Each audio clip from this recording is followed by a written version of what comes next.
어제 이낙연 전 대표가 탈당을 선언했는데 이제 그 이후에 이렇게 흘러가는 걸 보면 좀 뭔가 역사가 좀 꼬여간다 하는 그런 느낌이 듭니다. 총선을 앞두고 탈당을 했어요. 그러면 이제 신당을 만들어서 뭐 총선에서 의석을 많이 차지하려고 하는 것이 상식 아니겠습니까? 그런데 어제 나는 총선에 출마하지 않겠다. 또 그런 이야기를 했습니다. 그러면 뭘 노리는가? 이게 궁금한 게 첫 번째고요. 그러면 앞으로 가는 것은 어떤 방향으로 갈 것인가 하는 건데 결국은 그러면 대선이 목표인가 하는 거죠. 왜 지금 총선이 당장 눈앞의 과제인데 대선 쪽으로 방향을 잡고 가야 하는가? 이 부분이 좀 쉽게 이해가 잘 안 돼서 그런 내용을 한번 짚어보면서 패널들과 함께 얘기를 해보려고 합니다. 먼저 이낙연 전 대표가 어제 탈당하면서 했던 발언 중에 개헌을 해서 대통령 권력을 최대한 분산해야 된다라고 얘기한 부분이 있는데 어제는 좀 그냥 그렇게 들었는데 총선 출마하지 않고 대선 얘기가 나오면서 이 부분이 좀 더 주목이 되는 거거든요. 한번 들어보시죠. 그러나 민주당은 저를 포함한 오랜 당원들에게 이미 낯선 집이 됐습니다. 민주당이 자랑했던 김대중과 노무현의 정신과 가치와 품격은 사라지고 폭력적이고 저급한 언동이 횡행하는 1인 정당, 방탄 정당으로 변질했습니다. 민주당의 정신과 가치를 지키고 구현할 만한 젊은 국회의원들이 잇따라 출마를 포기하는 지경에 이르렀습니다. 당내 비판자와 저의 지지자들은 2년 동안 전국에서 수박으로 모멸받고 처단의 대상으로 공격받았습니다. 저는 그러한 잔인한 현실이 개선되기를 바랐지만 오히려 악화됐습니다. 포용과 통합의 김대중 정신은 실종됐습니다. 정치를 이대로 두어서는 안 됩니다. 이제는 바꿔야 됩니다. 저는 미국과 독일에서 1년 넘게 공부하면서 확실히 배웠습니다. 미국은 양당제 속에서 분열의 늪에 빠져 헤어나지 못하고 있습니다. 독일은 다당제로 극단의 정치를 피하면서 분열을 극복하고 있습니다. 우리도 혐오와 증오의 양당제를 끝내고 타협과 조정의 다당제를 시작해야 합니다. 4월 총선이 그 출발이 되도록 국민 여러분께서 도와주시기 바랍니다. 다당제 실현과 함께 개헌을 통해 분권형 대통령제를 도입했으면 합니다. 현재의 대통령제는 검증되지 않은 인물이 집중된 최고 권력을 잡을 수도 있도록 되어 있습니다. 그 폐해를 우리는 진저리 치며 경험하고 있습니다. 현행 제도를 고쳐 대통령 후보를 철저히 검증하고 대통령의 권력을 최대한 분산해야 합니다. 그렇게 하면 지금 같은 위험을 줄일 수 있습니다. 그 발언을 다시 이렇게 이제 들어보니까요. 장윤미 변호사님 의견부터 한번 물어보고 싶은데요. 총선을 앞둔 상황에서 나온 메시지인가? 대선용 메시지인가? 지금 들어보면 약간 좀 헷갈려요. 저는요, 양당 측의 구조적인 문제를 제기하고 있는데 진정성은 없다라고 생각합니다. 왜냐하면 민주당에서 5선을 했어요. 전남 지사를 했고 여러 주요 보직을 맡아왔습니다. 그동안 5선인가요? 4선인가요? 5선 했습니다. 단 한 번도 양당 체계에 대한 문제의식 드러낸 적이 없습니다. 왜냐하면 그 수혜를 입었거든요. 그럴 때는 전혀 어떠한 문제 제기도 하지 않다가 지금 총선과 사실 머릿속엔 대선이 있겠죠. 총선 불출마 선언했죠. 어제 라디오 인터뷰에서. 그 말인즉슨 본인의 머릿속에는 총선이 있지 않다라는 겁니다. 민주당 안에 몸담고 있으면 대선 가도에 빨간불이 켜졌다고 판단하는 거겠죠. 그러니까 큰 틀의 정치개혁을 이야기하지만 본인의 사실 어떤 정치적인 야욕이랄까요? 그런 부분이 녹아져 있다는 걸 왜 국민들이 모르시겠습니까? 그러니까 외부로 민주당 밖으로 나갔을 때 대의와 명분이 없다라고 판단하는 거예요. 호남이 지역 기반이 되어줄 것이다. 호남 민심이 거기에 호응하고 있나요? 전혀 움직이고 있는 것처럼 보이지 않습니다. 지금 국민의힘 인사들은 이렇게 공공연하게 이야기하죠. 그래, 이준석과 아마 합쳐질 거다. 그런데 이준석 밑으로 들어갈 것이다. 라고 이야기합니다. 왜냐하면 주도권을 이준석 전 대표가 갖고 있는 것처럼 보이거든요. 제3지대에선. 그게 이낙연 정치의 마침표인가? 그렇다면 너무나 아쉽다. 이런 생각 듭니다. 일단 그러니까 다당제가 필요하다. 다당제를 가려면 우리 신당을 밀어주세요. 그래야 개헌을 하고 그래서 이제 권력 분산하는 그런 대통령제를 만들 수 있습니다. 이 얘기를 하려고 하는 것 같습니다. 그런데 어제 탈당 선언하면서 그걸 꺼내든 이유가 뭘까가 궁금해지는 거거든요. 김준혁 교수님은 어떻게 분석하십니까? 저는 올 12월 안에 대선이 있을 거라고 생각하는 것 같아요. 그러니까 지금 뭐 거친 표현을 좀 쓰면은 숟가락을 좀 얹으려고 하는 거예요. 지금 이낙연 대표님이 숟가락을 얹으려고 하는데 숟가락을 얹는다는 것은 그 밥의 일부를 좀 먹으려고 하는 거잖아요. 숟가락을 얹으려고 하는데 밥 일부를 잠깐 떠먹는 것이 아니라 밥 공기뿐만 아니라 밥상 전체를 독차지하려고 하는 거다. 여러 가지 정황으로 봤을 때 윤석열 정부가 올해 분명히 못 간다.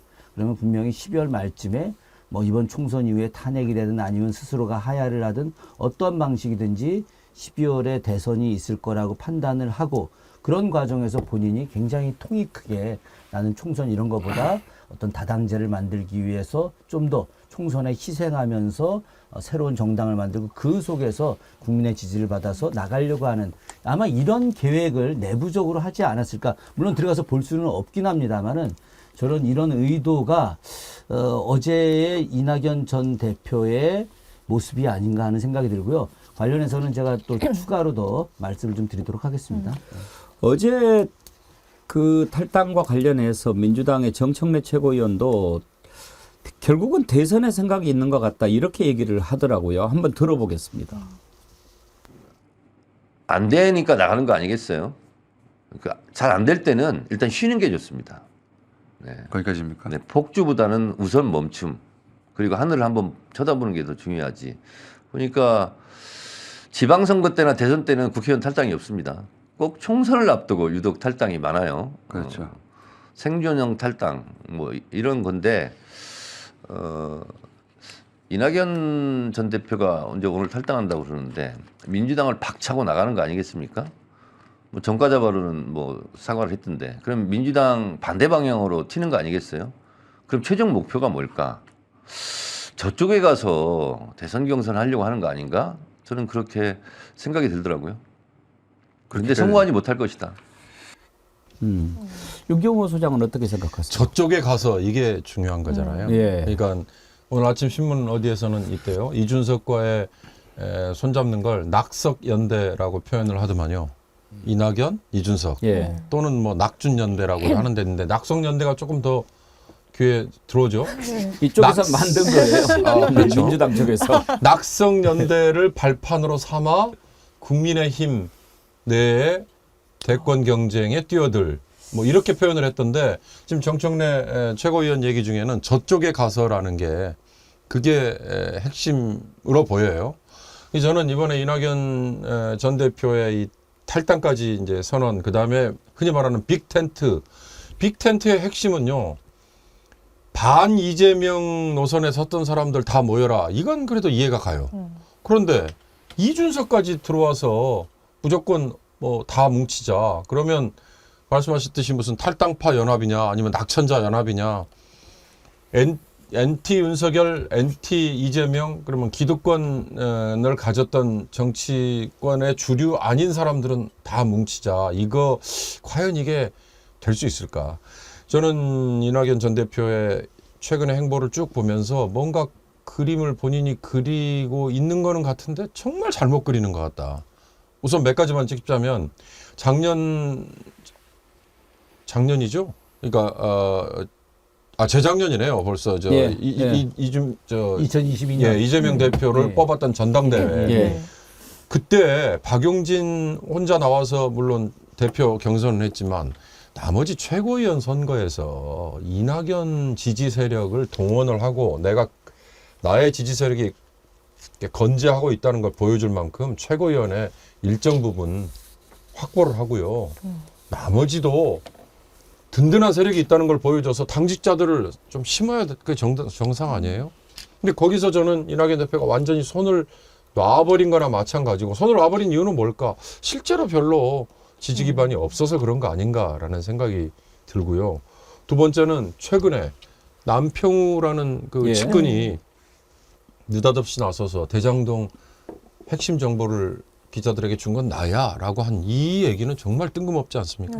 그 얘기를 남평우라는 핵심 측근이 얘기하는 순간 아, 이낙연 전 대표는 딴 생각을 이미 했구나 라는 걸 공개하는 순간 라는 생각이 들었고요. 그리고 세 번째 이제 조건으로 내들었던 게 이재명 대표 사퇴와 비대위 구성. 이 느닷없이 얘기했잖아요. 그런데 어찌됐든 정당에서 절차적 정당성, 민주적 정당성을 거쳐서 77.7%의 득표를 한 당대표에게 당신 물러나라.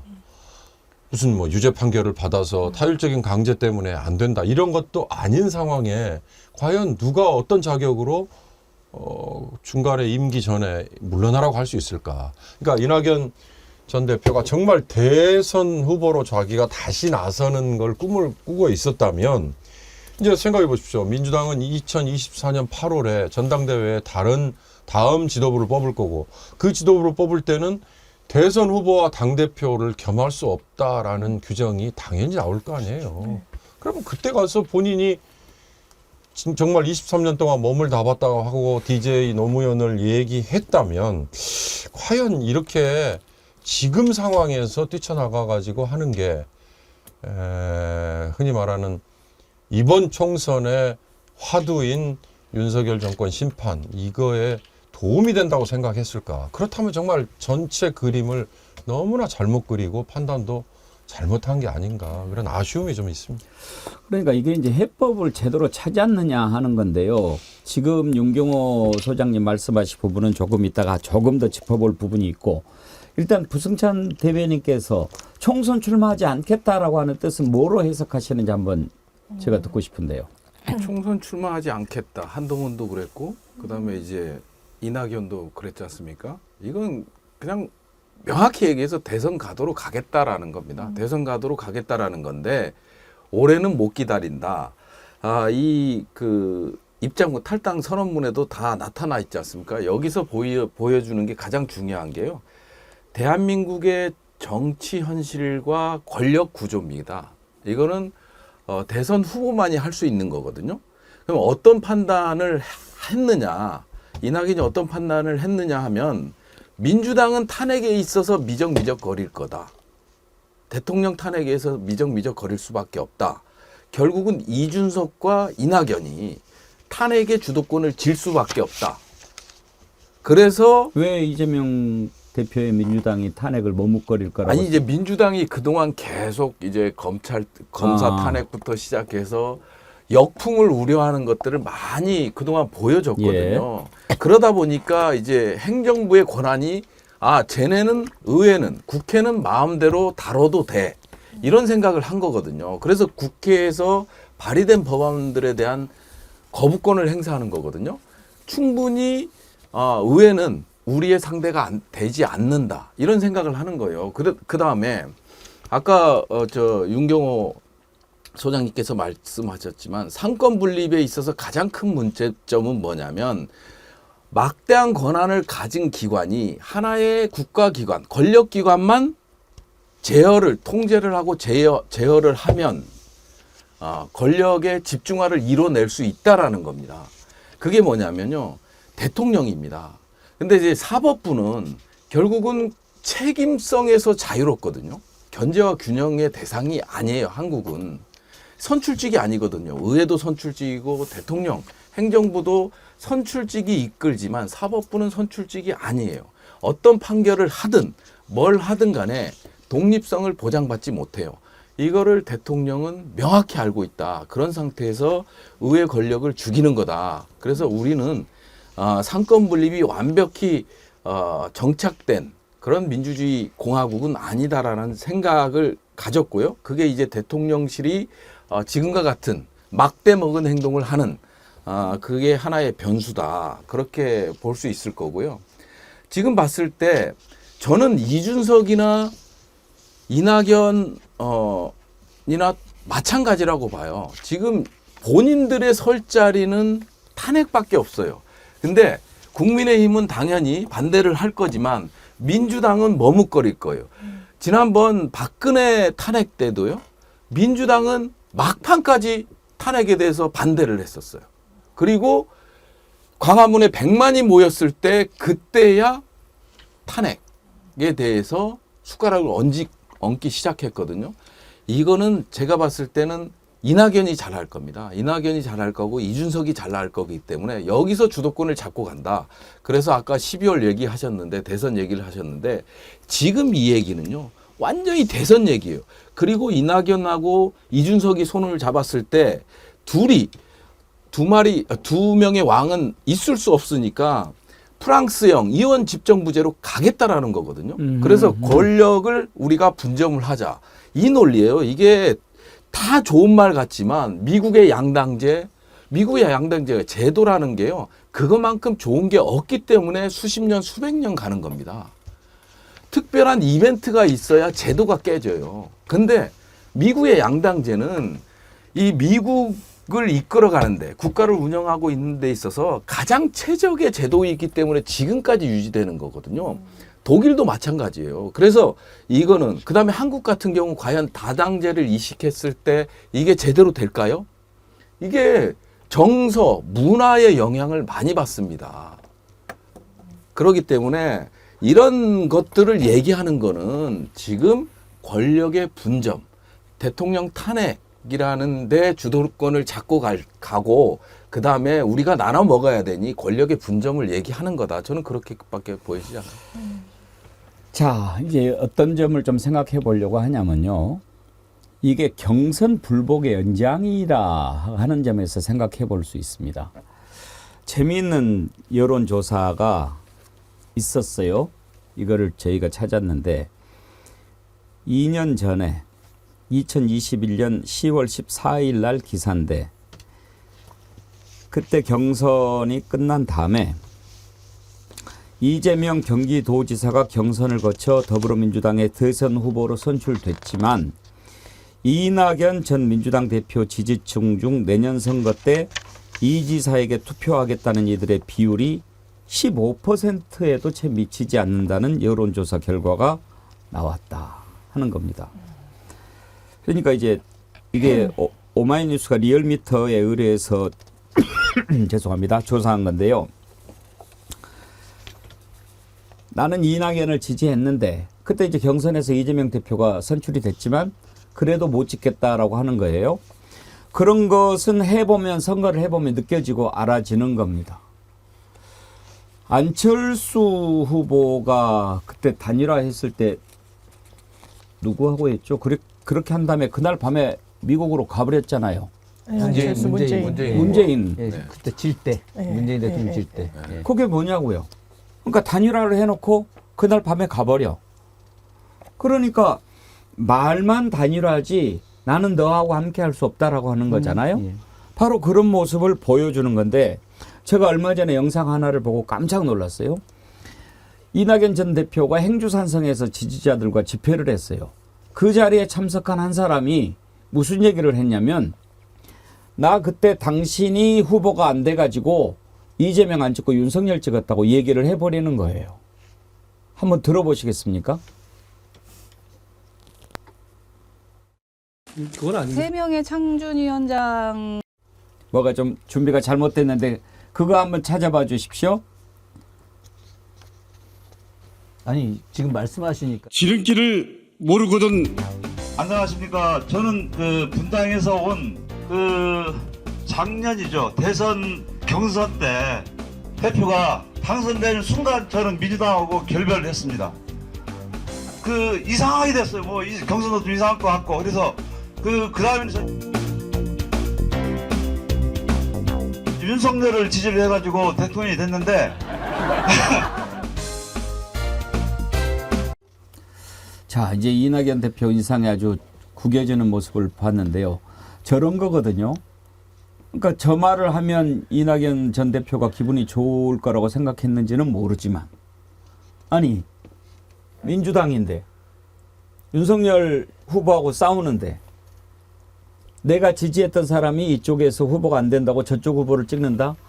이게 지금 가장 큰 문제의 한 축이라는 것을 생각을 해야 되고, 또 하나는 이재명 대표를 지지하는 쪽에서는 지금 이재명 대표가 겪고 있는 이 온갖 고초의 출발이 바로 경선 과정에서 이낙연 후보 쪽에서 제시한 대장동 의혹 때문에 지금 이렇게 된 거지.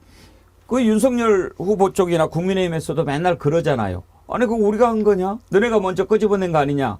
이렇게 얘기를 하잖아요. 지금 이런 앙금을 결국은 털어내지 못하고 오늘날에 와버린 거 아니냐 이거예요. 김준혁 교수님.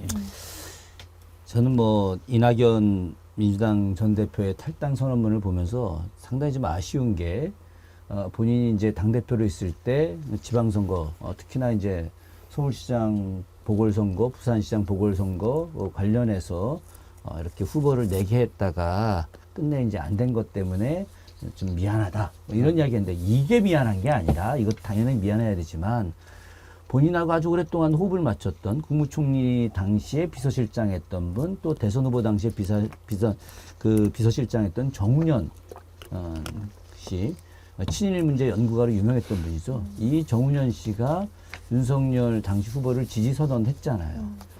이 부분과 관련해서 저는 사과를 당연히 해야 된다.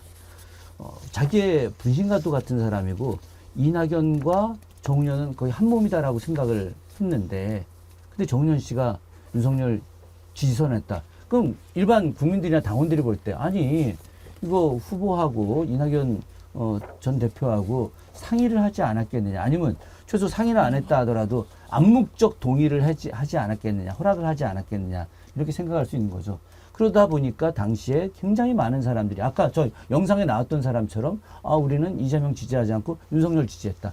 그게 바로 0.73%를 뛰어넘을 수도 있었다. 그런 측면에서 보자면은 이번 대선에서의 패배의 원인의 한 축이 바로 그런 이낙연 대표의 적극적 대선의 지지, 참여, 이것이 부족하지 않았겠느냐 하는 생각이 들기도 하고, 제가 하나만 더 말씀을 드리면은 역사를 공부하다 보면 미래가 보인다는 말이 제가 요즘 계속 들어요. 제가 역사 공부해서 하는 이야기가 아니라, 이낙연 대표는 지금 김대중 대통령이 되고 싶어 하는 겁니다. 그런데 김대중 대통령이 되는 게 아니라 마지막에 윤보선 전 대통령이 되는 것 같다. 아까 뭐 이원 집정제 뭐 이런 이야기 했는데, 5.16 군사 쿠데타가 일어난 가장 결정적인 이유는 바로 윤보선 대통령과 장면 총리의 불화 때문입니다. 그래서 윤보선 대통령은 분명히 내각 중심 제도임에도 불구하고, 장면 내각의 총리가 국가 수반의 역할을 함에도 불구하고 대통령이라는 이유로다가 엄청난 충돌과 갈등을 빚게 했어요. 그러다 보니까 당시 제2공화국이 제대로 운영되지 않고 그것이 5.16 군사 쿠데타의 빌미가 되게 된 거죠. 그러다 보니까 당시 1963년에 박정희 당시 대통령 후보하고 윤보선 대통령이 이제 대통령 선거 붙었을 때 질 수밖에 없었던 상황이었죠. 그러다가 윤보선 대통령이 마지막에 어떻게 됐습니까? 서울의 밤 영화 지금 다 보셨지만 전두환 군사정권 들어섰을 때 전두환 군사정권을 적극적으로 지지해 준 사람이 누구예요? 윤보선 전 대통령이었거든요. 그래서 당시에 우리 국민들이 윤보선이란 이 훌륭한 분이 전두환을 지지하기 때문에 전두환 훌륭한 사람이구나라고 하는 착각에 빠지게 만들었단 말이죠, 이게. 그래서 좀 이런 식의 모습으로 가지 말고 좀 더 큰 국가의 어른으로 남기 위해서 다시 민주당과 상생하는 모습을 보이는 것이 저는 그분과 국가의 미래를 위해서 더 좋을 것이다라고 생각을 합니다. 이낙연 전 대표가 이준석 전 대표와 함께 갈지 어떨지는 확실히는 모르겠습니다. 지금은 갈 것 같은데, 일단 이낙연 전 대표가 탈당 선언하고 나니까 또 이준석 전 대표 입에서 또 다른 소리가 막 나오기 시작합니다. 뭐 계속 그렇게 엄중낙연 이렇게 가면은 같이 못한다 이런 얘기까지. 아니 집을 나와버렸는데 어쩌라고 하는 얘기인지 잘 모르겠습니다만. 근데 이제 장유미 변호사님, 네. 저는 좀 걱정하는 부분이 그겁니다. 지금 이번 총선의 가장 핵심이 뭐냐? 저는 이 정부에 대한 심판이 돼야 된다고 생각하거든요. 근데 다당제, 개헌, 대선 이런 얘기가 나오면 그 초점이 흔들릴 것 같다는 생각이거든요. 맞습니다. 이번 총선은요, 누가 뭐래도 윤석열 정부의 실정을 점검하고 채점하는 선거예요. 그러니까 국민의힘에 불리하잖아요. 근데 국민의힘이 지금 어떻게 하고 있습니까? 보수 언론은 어떻게 하고 있습니까? 윤석열 대통령 자체를 지워버리고 있습니다. 그 대체제로 한동훈이라는 세련된 윤석열이라는 칭호를 받는 인물을 내세우고 있죠. 일각에서 이렇게 이야기하더라고요. 아마 대통령 지지율이 너무 낮아서 총선을 앞두고는 대통령이 점점 사라질 거야. 공식 무대에서 많이 나오지 않을 거야. 일단 김건희 여사 나오고 있지 않죠. 윤석열 대통령 나와도 보수 언론에서 특히 다뤄주고 있지 않습니다. 제가 좀 놀랬던 게 제가 한 방송에 나갔는데 신년사를 다루는데 대통령 신년사 자체를 다루지 않더라고요. 한동훈 신년사를 다뤘습니다. 어허. 그게 저는 한 단면이자 그거라고 생각했어요. 지금 정확하게 지적해야 될 때입니다. 왜냐하면 국민들이 고통받고 있으니까요. 윤석열 대통령 뭘 했습니까? 국가 안보는 너무 무섭고 전쟁이 언제 일어나도 이상하지 않다라고 북한에서 계속 이야기합니다. 민생은 어떤가요? 부자 감세 어마어마하게 해주고 있죠. 지금 그렇다면 살기 나아졌습니까? 낙수 효과 있었나요? 점검되지 않고 있습니다. 아우성 치고 있는데 모르겠습니다. 정치 구조 개혁도 당연히 필요하다고 생각하지만 소구력이 많지 않을 겁니다. 그리고 그 말이 더 소구력이 이낙연 전 대표 입에서 나왔을 때 없는 이유는 그게 진정성이 있다라기보다는 뭔가 장막처럼 느껴져서요. 본인의 욕심을, 정치적인 욕심을 가리는 장막으로 보여서라고 생각합니다. 제가 아까 이낙연 전 대표 지지자들 말씀 주셨을 때 뭔가 있었는데 해서 기사 하나를 좀 찾아봤어요. 예. 2022년도 3월 3일 대선 직전에 있었던 기사입니다. 이낙연 지지 모임, 오소리, 문꿀 오소리라는 지지 모임이 있어요. 팬클럽이. 16,175명이 윤석열 지지 선언했습니다. 그걸 사실상 방치했죠. 16,000명이 넘는 본인의 지지자들이 국가를 위해서 2번을 찍겠다라고 선언문에 기재를 했습니다. 그때 어떤 태도 취하셨습니까? 민주당을 위하는 길을 취했나요? 아니면 본인의 정치적인 이득을 취하는 길을 취했나요? 그런 흐름을 봐왔기 때문에 꽃길에서만 정치했던 그 부분 평가가 대단히 야박하기 때문에 지금 그 끝도 얼마나 본인 희생을 할 것인가. 이준석이요? 본인은 대선 욕심이 왜 없겠습니까? 둘이 부딪혔을 때 지금부터 험한 소리 듣고 있는데 그 끝이 어쩔까요? 서로 양보할까요? 이낙연 전 대표 이준석한테 양보할 수 있습니까? 아마 없을 겁니다. 그렇다면 빅텐트라는 게 얼마나 공허해지겠습니까? 0.73% 차이였잖아요. 그렇죠. 김종호 사장. 결국은요. 0.35% 차이일 수도 있는 거예요. 이쪽으로 와야 할 표가 저쪽으로 가버린 것이니까요. 거기에다가 안철수 보수 진영의 후보가 윤석열과 단일화 선언을 했을 때 심상정이라는 범진보 진영의 네. 후보는 또 계속 끝까지 뛰었잖아요. 80만 표를 가져갔잖아요. 나중에 뭐 들리는 얘기로 윤석열 후보와 심상정 후보가 어린 시절부터 잘 아는 사이였고 뭐 개인적인 친분이 어떻고 이런 얘기까지 나와서 본질이 흐려져 버리는. 그러니까 이게 범보수 진영, 범진보 진영의 대결이었다면 심상정 후보도 안철수 후보가 사퇴를 했을 때 사퇴를 했다면 어떻게 됐을까 이렇게 안타까워하는 분들도 있죠. 이미 지나간 얘기 가지고 뭐 하는 거 의미가 있을지 모르겠습니다만 저는 우리 장현민 변호사님 얘기에 귀가 번뜩 뜨이는 것 중에 하나가요. 지금 윤석열 대통령의 노출이나 등장을 줄이고 있다. 가능한 의도적으로 그걸 막고 있다라는 그게 대통령실이나 또는 이번 선거를 기획하는 어느 세력이 그림을 그리고 있는 거라면 정말 이건 무서운 거다. 그러니까 강서구청장 보궐선거라는 일개 구청장 선거 때 정말 때린 매가 아프다고 그랬잖아요. 그래서 혁신위가 등장하고 결국 지금 한동훈 비대위가 등장한 것도 그 연장 아닙니까? 거기에 지금 김건희 배우자의 노출도 지금 거의 제로이잖아요.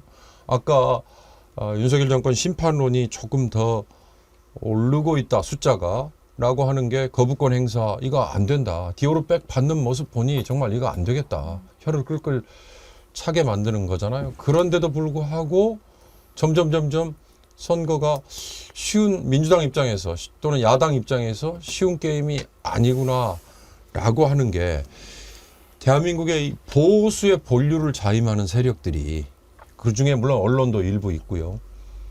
정말 윤석열이라는 이 대통령으로 그대로 가다가는 정말 보수가 괴멸할 수도 있을 것 같다라는 위기의식을 느낀다. 이런 말을 요즘 많이 해요. 그래서 최근에 지금 윤 대통령이 하고 있는 그 민생경제 뭐 설명회, 흔히 말하는 부처별 업무보고에서 주르륵 내놓는 정책들, 엊그제 재개발, 재건축 푼 거, 그 이전에 물론 관련 이전에 훨씬 나온 거지만 공매도 금지, 그다음에 금융투자소득세 전격 폐지, 더 중요한 건 다주택자에 대한 중과세를 한시적으로 지금 폐지하겠다고 했던. 그러니까 기본적인 이 경제 정책과 조세 정책의 철학을 흔들어 버리는 이런 것들에 대해서 한번 보세요. 보수 매체라고 하는 신문들이 모두 다 아주 비판을 했거든요. 그러니까 저는 정 변호사님의 말씀에 연결해서 그런 전략을 지금 쓰고 있다면 이건 정말 굉장히 어떻게 보면 무서운 거고 민주당과 야당과 이 반윤석열 진영에서 대충 덤볐다가는 정말 낭패를 당할 수도 있을 것 같다. 근데 그 낭패라는 게요.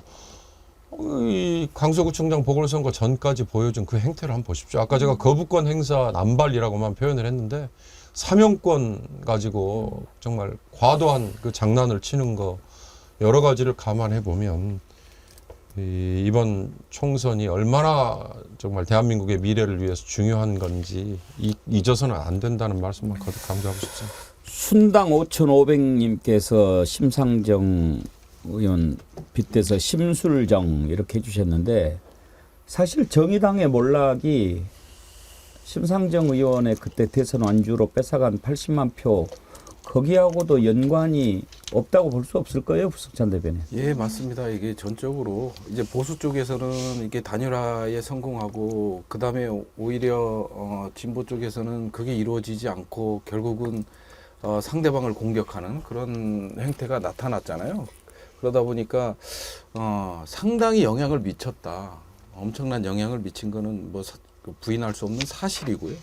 그 다음에 진짜 이게 민주당이나 이쪽 진보 쪽에서 조심해야 될 게 지금 나오는 정책, 아까 윤경호 소장님께서도 말씀하셨지만 이 헌법의 틀을 건드는 거거든요. 뭐 의무사항 뭐 있잖아요. 병역의 의무 같은 것도 있고 병역의 의무 같은 경우는 이제 정신전력 강화라는 이런 걸 통해서 뭐 흔들기도 하고 그 다음에 뭐 부동산 이 정책을 건드는 거 특히나 이제 30년 지난 건물에 대한 뭐 재건축 이거를 일괄적으로 다 승인해주는 그 다음에 뭐 공매도 같은 경우는 정말 이 주식을 하는 서민들 입장에서 봤을 때 최고의 금지는 정책이거든요.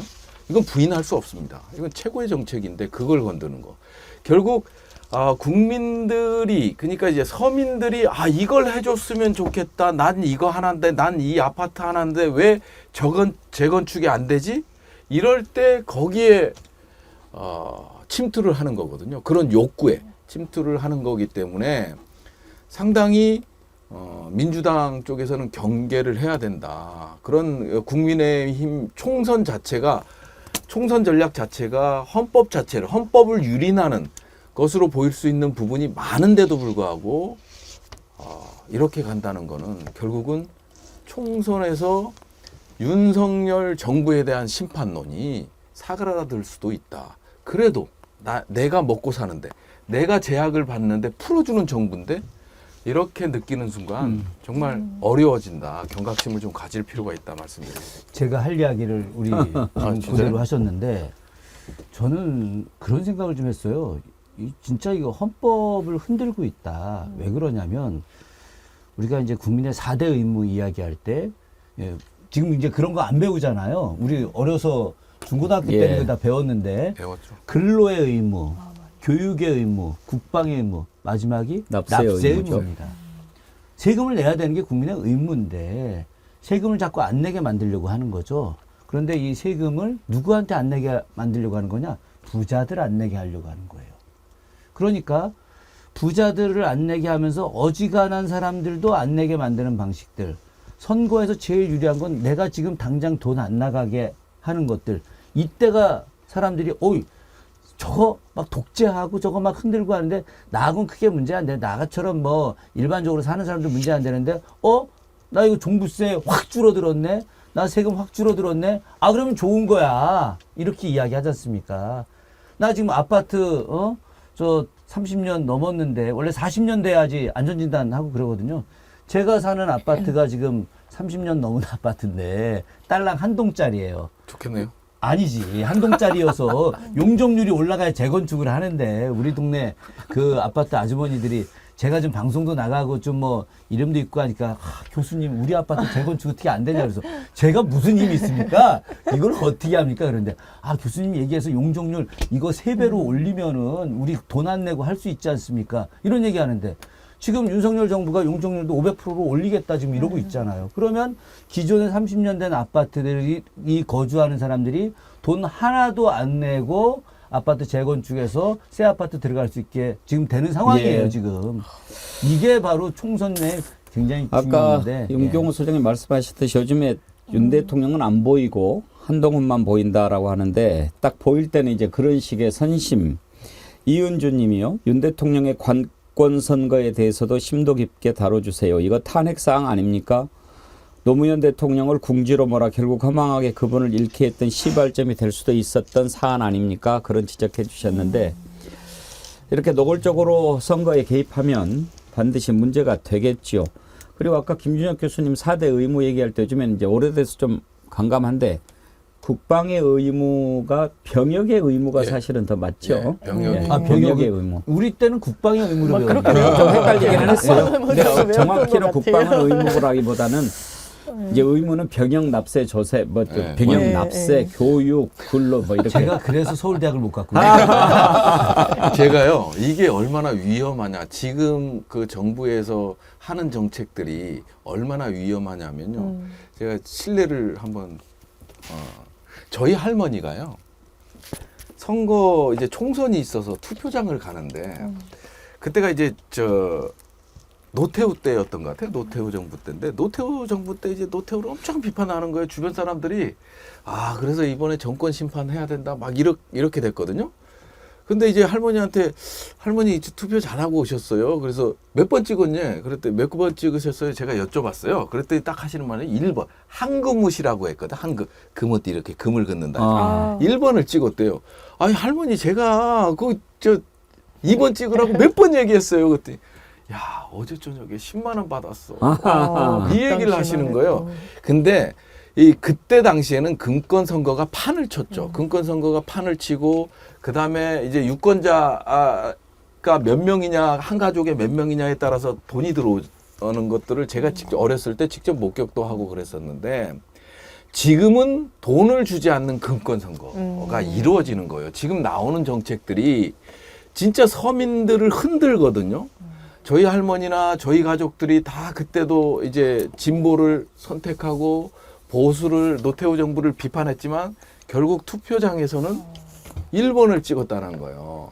그러니까 이번도 마찬가지거든. 나 윤석열이 싫어. 야 디올백 받고 어떻게 그럴 수 있어? 근데 우리의 욕구를 해결해 주는 거야.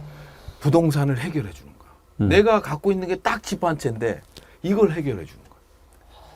그러다 보니까 이런 것들도 일종의 금권 선거다. 이게 어떻게 총선에 앞두고 이런 식으로 가냐. 이런 것도 상당히 지켜볼 만한 사안이다. 이렇게 볼 수 있습니다.